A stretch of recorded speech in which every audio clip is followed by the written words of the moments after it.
Hello friends, welcome to study stage. तो आज की इस वीडियो में हम लोग विलोपन विधि, प्रतिस्थापन विधि और तुलनात्मक विधि से समीकरण को हल करना सीखेंगे। ये तीनों विधियां जो है इसी वीडियो में हम लोग सीखेंगे तीनों विधि को। ये जो तीनों विधियां हैं ये आपके क्लास 10th की बोर्ड एग्जाम में किसी एक विधि पे आपके सवाल पूछ ही लेता है। जैसे कि विलोपन विधि से भी पूछ सकता है, प्रतिस्थापन विधि से भी, तुलनात्मक विधि से भी। तो वीडियो को लास्ट तक जरूर देखिएगा जिससे कि आपको क्लास 10th की बोर्ड एग्जाम में कोई भी क्वेश्चन न छूटे। चलिए हम बारी बारी से इन तीनों विधि से समीकरण को सॉल्व करते हैं। बहुत ही अच्छे तरीके से मैं आपको बताऊंगा। तो यहाँ पे हमने एक समीकरण ले लिया है, इक्वेशन ले लिया है x minus 3y equal to 7। ये जो है हमारा ये पहला समीकरण है। ठीक, हमने दूसरा समीकरण लिया है 3x minus 3y equal to 15। ये हमारा दूसरा समीकरण है। तो इस समीकरण को हम विलोपन विधि से पहले सॉल्व करते हैं। देखिए इसको आप समझिए, विलोपन कहने का मतलब क्या है? लुप्त, यानी विलोपन, लुप्त कर देना है इसको। हमें इसे हम लुप्तीकरण विधि भी बोलते हैं। तो विलोपन मतलब एक को हमें छुपा देना है, लुप्त कर देना है। तो बस इसी से समझिए, इसमें से किसी एक टर्म को, एक्स वाले वेरिएबल को या फिर वाई वाले वेरिएबल को हमें क्या कर देना है? तो छुपा देना है। तो चलिए इसे कैसे हम छुपाएंगे, कैसे हमें इसको छुपाना होता है। तो आपको कोई एक न एक वेरिएबल जो है आपका सेम होना चाहिए। जैसे कि यहाँ पे 3y है, यहाँ भी 3y है, तो ये जो हमारा सेम है, तो यहाँ पे इसको जो है हम कट कर सकते हैं। यहाँ पे आपको एक को हटाना होगा, काटना होगा। यही आपको सोचना है विलोपन विधि में। अब x वाला है तो x को भी कर सकते हैं, y वाला या y को भी कर सकते हैं। किसी एक को आपको यहाँ से हटाना होता है। तो यहाँ पे देखिए, अगर यहाँ पे माइनस में, यहाँ पे भी माइनस में है, तो इसको हम घटाते हैं। तो घटाने से क्या होगा हमारा? यहाँ पे देखिए नीचे वाला चिन्ह जो है घटाव है, घटा रहे हैं तो घटाव हो जाएगा, माइनस माइनस मिलकर हो जाएगा प्लस। तो हमारा एक टर्म हो जाएगा प्लस में और एक माइनस में। तो प्लस और माइनस दोनों सेम है, तो एक प्लस में एक माइनस में, तो हमारा वाई वाला टर्म कैंसिल हो जाएगा। तो बस यही सोचना है, थोड़ा सा दिमाग लगाना है और इसी टाइप से सॉल्व करना है। तो यहाँ पे हम बिल्कुल जैसे हम बना रहे हैं उसी टाइप से अगर बनाते हैं तो आपको अच्छे नंबर मिल सकते हैं, बिल्कुल बोर्ड की एग्जाम जैसे। जैसे कि यहाँ पे आपको लिखना होगा समीकरण 1 और 2 को घटाने पर। ठीक, चलिए एक है हमारा x माइनस 3y बराबर 7, दूसरा है हमारा 3x minus 3y equal to 15 है। इसको हम घटा रहे हैं तो घटाव का चिन्ह यहाँ पे भी होगा। अब देखिए हमेशा हमें नीचे वाले चिन्ह को देखना है। यहाँ पे भी जैसे कि ये कुछ भी इसके आएगा, इसका मतलब क्या? प्लस है, तो प्लस और घटा रहे हैं तो प्लस माइनस मिलकर माइनस ही होगा। यहाँ पे माइनस है तो इसी चिन्ह को हमेशा हमें देखना है। तो माइनस है और हम घटा रहे हैं, पहले से यहाँ पे माइनस दिया और अब हम घटा रहे हैं, तो घटाव मिलकर क्या हो जाएगा? यहाँ पे प्लस हो जाएगा। आपको हमेशा इसी चिन्ह को लेकर के चलना है। यहाँ पे देख कुछ नहीं, इसका मतलब क्या? प्लस में है, हम क्या कर रहे हैं? तो घटा रहे हैं, तो प्लस माइनस मिलकर हो जाएगा माइनस। चलिए यहाँ पे देखिए x में से यहाँ पे -3, अब ये हो गया माइनस में, हो गया -3x हो गया। x में से 3x घटेगा, यानी कम में से ज्यादा घट रहा है, तो माइनस में क्या बचेगा? 2x बचेगा। ठीक, यहाँ पे देखिए एक प्लस में 3x है, एक माइनस में 3y है बोले, तो यहाँ पे ये टर्म कैंसिल हो जाएगा। हमें यही करना है, विलुप्त करना है किसी एक न एक टर्म को। तो यहाँ पे हमने y वाले टर्म को विलुप्त कर दिया है विलोपन विधि से। अब इसमें देखिए 7 में से 15 घटेगा, या 15 माइनस में हो गया और 7 प्लस में, तो यहाँ पे कम में से ज्यादा घट रहा है, तो माइनस यहाँ पे हो जाएगा 8। ठीक, 7 में से 15 घटेगा तो माइनस में 8 हो जाएगा। देखिए बराबर के दोनों तरफ माइनस है, तो माइनस से माइनस यहाँ पे क्या हो जाएगा? तो कैंसिल हो जाएगा। ठीक, तो x इक्वल टू हमारा यहाँ पे x का वैल्यू निकल के आ जाएगा कितना? तो देखिए x इक्वल टू हो जाएगा 8, तो अपने जगह पे गुना में लगा हुआ है x के 2, तो बराबर किधर आएगा? तो भाग में हो जाएगा। तो 8 में 2 से भाग देंगे तो कितने बार में कटेगा? 4 बार में कटेगा। यानी हमारा जो है एक वैल्यू आ गया x का, x इक्वल टू 4।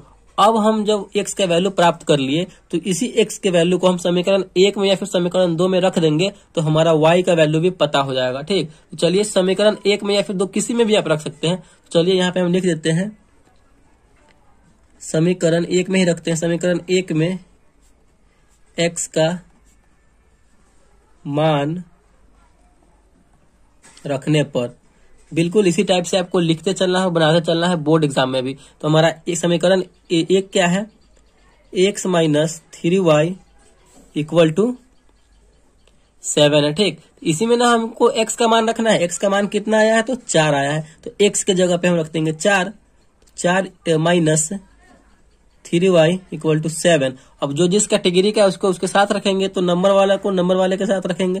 तो -3y तो इधर है, तो -3y इक्वल टू 7, और यहाँ पे 4 इधर प्लस में था बराबर के, इधर बराबर के उधर जाएगा तो माइनस में हो जाएगा 4।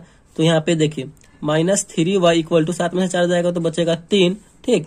तो अब कीजिए इसको, तो y का मान निकालना है तो y को अकेला रखेंगे, 3 अपने जगह पे है, 3 y के गुना में लगा हुआ था 3 माइनस में, तो इधर चला आएगा तो भाग में हो जाएगा तो -3, 3/3, 3 में 3 से भाग देंगे तो एक बार में कटेगा, और माइनस लगा हुआ तो यहाँ पे भी यहाँ पे y का मान भी निकल के आ गया, यानी x इक्वल टू, यहाँ पे लिख सकते हैं x इक्वल टू 4 और y इक्वल टू -1।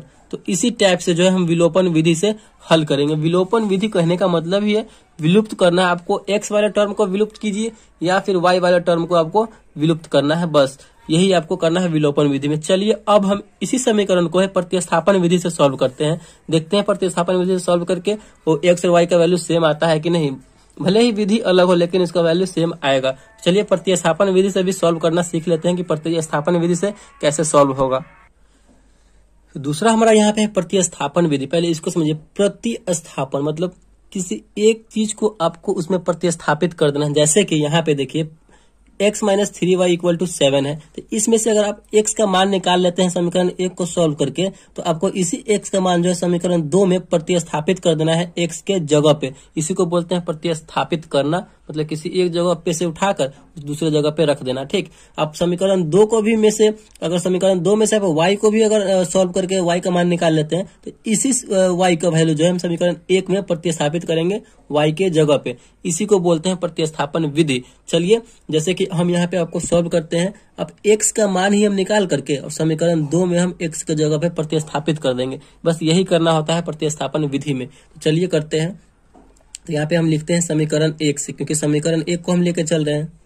समीकरण 1 से, समीकरण 1 है हमारा x minus 3y equal to 7 है। ठीक, तो चलिए x का मान निकालना, तो x को अकेला रखेंगे, इक्वल टू 7 अपने जगह पे है, -3 को उधर भेज रहे हैं तो हो जाएगा प्लस में 3y। तो हमने यहाँ पे x का वैल्यू निकाल लिया, 7 प्लस 3y, हमारा समीकरण 3 हो जाएगा, क्योंकि 2 समीकरण पहले से हमने ले रखा है। तो अब इसी समीकरण जो इसी x का वैल्यू जो है हम समीकरण 2 में रख देंगे। तो यहाँ पे हमें लिखना होगा समीकरण 2 में x का मान प्रतिस्थापित करने पर, मतलब इसी x का मान उसमें रखने पर, यही होता है प्रतिस्थापन विधि। प्रतिस्थापित करने पर बिल्कुल इसी तरीके से आपको भी एग्जाम बोर्ड में बनाना है। तो चलिए इसका मान हम इस दूसरे समीकरण में प्रतिस्थापित करते हैं।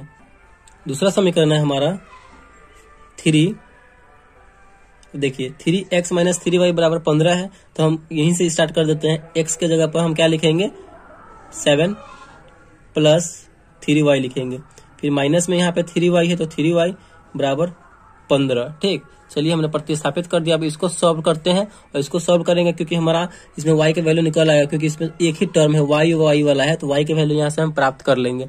तो इस यहाँ पे इसको सॉल्व करते हैं। पहले 3 में इस पूरे दोनों संख्या में गुना करेंगे तो 3 7 हो जाएगा हमारा 21, प्लस 3y में 3 से करेंगे तो plus 3 3 9y, minus 3y equal to 15 है। 21, देखिए जो जिस कैटेगरी का है उसको उसके साथ रखेंगे। यहाँ पे y वाला टर्म जो है दोनों सेम कैटेगरी का है, तो दोनों को साथ रखेंगे, और नंबर वाले को नंबर वाले के साथ रखेंगे। ठीक, तो 9y प्लस में माइनस 3y माइनस में, तो 9 में से 3 घटेगा बचेगा हमारा 6y बराबर 15 अपने जगह पे। इस नंबर को हम उधर ले जा रहे हैं बराबर किधर में, तो माइनस में बच जाएगा 21। तो यहाँ पे हमारा क्या हो जाएगा, 6y इक्वल टू हो जाएगा 15 में से 21 जाएगा तो माइनस 6 बचेगा। तो y बराबर क्या हो जाएगा हमारा -6, और y गुना में था इसके y के 6, तो बराबर किधर जाएगा, तो भाग में हो जाएगा, तो यहाँ पे हो जाएगा 6।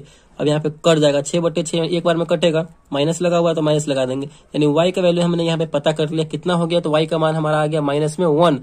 अब हम इसी y का मान से x का वैल्यू, एग्जैक्ट x का वैल्यू पता कर सकते हैं। ये जो हमने निकाला है तो ये तो प्रतिस्थापित करने के लिए निकाला है, ये तो x का एग्जैक्ट वैल्यू नहीं है। तो हम क्या करेंगे, आप समीकरण 3 में भी रख सकते हैं, समीकरण 1 में भी रख सकते हैं, समीकरण 2 में भी रख सकते हैं, किसी में भी रख सकते हैं इस y का मान। ठीक, चलिए आपको हम समीकरण 3 में ही रख देते हैं। तो समीकरण 3 हमारा क्या है, यहाँ पे हमें लिखना होगा समीकरण 1 में, समीकरण 3 में ना रख रहे हैं, समीकरण 3 में y का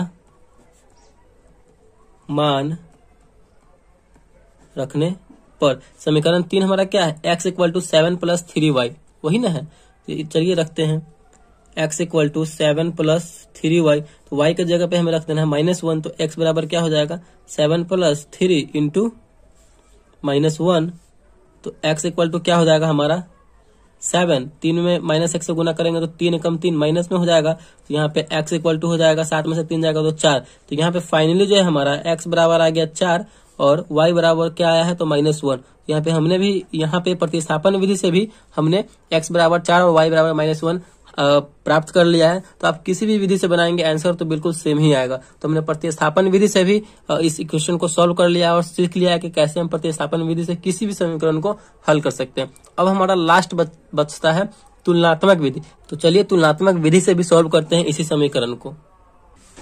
तीसरा विधि है हमारा तुलनात्मक विधि। तो हमने वही समीकरण लिया है x - 3y = 7 पहला समीकरण। दूसरा समीकरण है x इक्वेशन 3x - 3y = 15, ये हमारा दूसरा इक्वेशन है। तो इसी इक्वेशन को हम तुलनात्मक विधि से सॉल्व करते हैं। अब इसको समझिए, तुलनात्मक विधि यानी तुलना। आपको जो है समीकरण एक में से किसी एक टर्म को, जैसे कि इसमें से x को निकाल रहे हैं तो x को सॉल्व करके x का जो मान निकलेगा वो, और फिर दूसरा समीकरण 2 में भी x का जो मान निकलेगा उसको निकाल करके दोनों को आपस में तुलना करना है। यही हमारा तुलनात्मक विधि होता है। तो कैसे तुलना करेंगे चलिए वो सीखते हैं। चलिए इसमें से हम समीकरण एक में से x को ही यहाँ पे निकालते हैं। तो समीकरण एक से यहाँ पे हम लिखेंगे समीकरण एक से तुलना, यानी दोनों को तुलना करना, तुलनात्मक विधि नाम ही है। तो तुलना कीजिए समीकरण एक से। तो समीकरण है x - 3y = 7, ये समीकरण एक है हमारा। तो x का वैल्यू निकालते हैं तो 7, यहाँ पे माइनस में 3y बराबर को हो जाएगा तो प्लस में हो जाएगा, प्लस 3y हो जाएगा। तो ये हमारा हो जाएगा समीकरण 3। ठीक, इसमें से भी अब हम समीकरण 2 में से भी x का वैल्यू निकाल करके निकालेंगे और फिर इन दोनों समीकरण 3 और जो समीकरण हमारा 4 आएगा उन दोनों को आपस में तुलना करेंगे। ठीक, चलिए समीकरण अब 2 से ले रहे हैं। तो यहाँ पे हम लिखेंगे समीकरण 2 से। समीकरण 2 है हमारा 3x - 3y = 15 है। ठीक, चलिए इसमें से निकालिए x का वैल्यू। तो 3x, यहाँ पे हम x का निकालें तो 3x इक्वल टू क्या हो जाएगा 15, तो अपने जगह पे -3y को उधर भेज रहे हैं तो प्लस में 3y। तो अकेला x का निकालने के लिए x को अकेला रखेंगे तो हो जाएगा 15 प्लस 3y। और ये देखिए 3 x के गुना में लगा हुआ 3 बराबर हो जाएगा तो भाग में। तो हमारा यहाँ पे भी समीकरण, यहाँ पे इसको हम 4 मान लेंगे। ठीक, यहाँ भी x का वैल्यू निकल गया समीकरण 2 से, और समीकरण 1 से भी x का वैल्यू निकल गया। अब इन्हीं x का जो है आपस में हम तुलना करेंगे, बराबर बराबर करके तुलना करेंगे। तो चलिए समीकरण 3 और 4 को तुलना करने पर तो यहाँ पे हम लिखेंगे। बस इसी तरीका से आपको बनाना है, आपको अच्छे से अच्छे नंबर प्राप्त हो जाएंगे एग्जाम बोर्ड में। समीकरण 3 और 4 को तुलना करने पर, समीकरण 3 और 4 को तुलना कीजिए तो समीकरण 3 है हमारा क्या है 7 + 3y = तुलना करने का मतलब क्या, दोनों को बराबर बराबर में रखना है, इक्वल में करना है। और समीकरण 4 हमारा क्या है 15 + 3y बटे में 3 है तो 3। अब इसी को हम सॉल्व कर देंगे तो यहाँ पे हमारा सिर्फ एक y वाला टर्म है तो y का मान यहाँ पे निकल के आ जाएगा। ठीक, चलिए कीजिए। अब देखिए यहाँ पे जो है 3 जो है बटे में लगा हुआ है, इधर बराबर के इधर ले आएंगे तो गुना में हो जाएगा।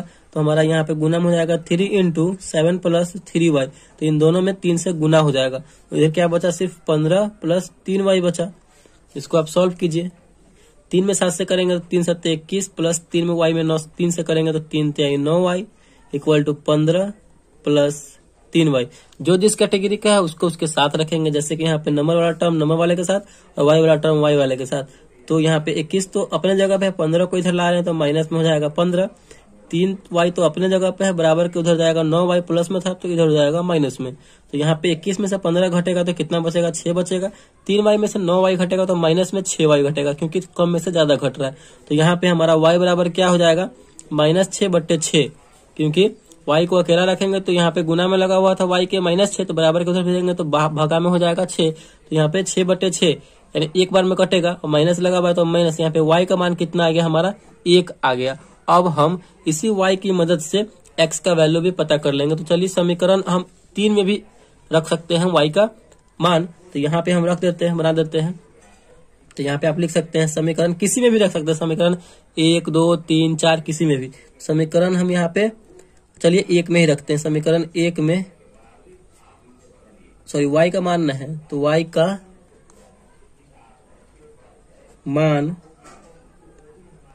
रखने पर समीकरण 1 हमारा क्या है x - 3y इक्वल टू 7 है, तो y का मान तो y के जगह पे, तो x माइनस 3 इंटू y के जगह पे -1 रखेंगे बराबर 7 है। x यहाँ पे देखिए माइनस में 3 और माइनस में y गुना में है, तो माइनस में मिलकर हो जाएगा हमारा प्लस, और 3 एकम 3 बराबर 7। ठीक, तो x इक्वल टू क्या हो जाएगा 7, बराबर को हो जाएगा प्लस में 3 तो माइनस में हो जाएगा, तो x इक्वल टू क्या हो जाएगा 7 में से 3 घटेगा तो हमारा बचेगा 4। तो फाइनली जो है हमारा यहाँ पे x इक्वल टू आ गया 4 और y इक्वल टू क्या आ गया तो -1। तो फाइनली हमारा x और y का वैल्यू भी हमने यहाँ पे तुलनात्मक विधि से बिल्कुल सेम पता कर लिया है। आप किसी भी विधि से बनाइए, अगर एक समीकरण को अनेक अनेक प्रकार की विधि से बनाते हैं तो आपका मान जो है एक ही आएगा, वैल्यू सेम ही आएगा। तो आई होप आपको जो है प्रतिस्थापन विधि, विलोपन विधि और तुलनात्मक विधि तीनों अच्छे तरीके से समझ में आ गया होगा, और तरीका भी आपको अच्छे से समझ में आ गया होगा कि तीनों तरीका को हम किस प्रकार सॉल्व करेंगे, किस टाइप से हम सोचेंगे कि ये हमारा समीकरण सॉल्व हो जाए। तो आई होप आपको वीडियो अच्छा लगा होगा और पसंद आया होगा। तो प्लीज वीडियो को एक लाइक कीजिएगा और चैनल पर नया है तो चैनल को सब्सक्राइब जरूर कीजिएगा। Thank you.